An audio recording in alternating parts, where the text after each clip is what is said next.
Welcome to this deep dive. Today, we're looking at something a bit different. Just a casual chat between two neighbors, Sam and Jess, over the garden fence. Yeah, seems simple on the surface. Right, but our mission here is to kind of, dig into it, see what we can find about gardening, maybe community, maybe more, just from this everyday exchange. Okay, sounds good. Where do we start? Well, the first thing that jumps out is that friendly rivalry they have going on. Oh yeah, the tomato rivalry. It's instant, isn't it? That mix of like liking each other but also wanting the better tomatoes. Totally relatable. Sam's almost admiring Jess's tomatoes, calls them indestructible, and she fires right back about their wild beauty. It sets the scene perfectly, that shared world, that little bit of competition. It really does. And, it's interesting how that competition actually seems to, well, connect them more. Yeah, it's a common ground. But then pretty quickly they shift from just banter to the actual gardening stuff. Exactly. Sam's moment about his basil, that felt like a key bit. Definitely. Overwatering. It's such a classic mistake, right?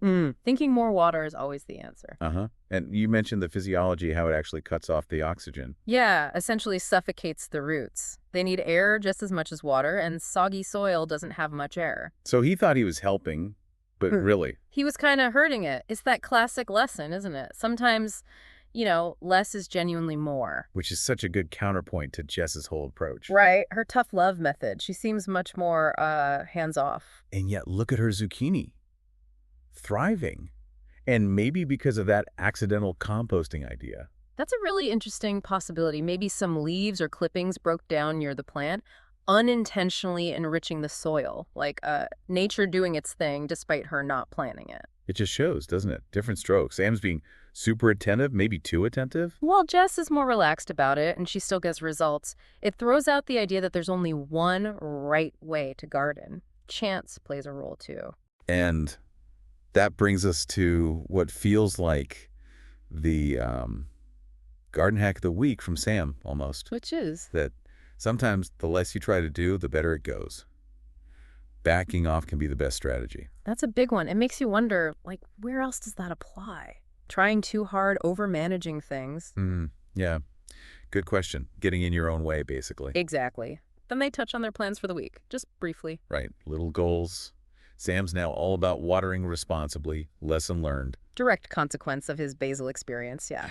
And Jess is planning to stake her tomatoes.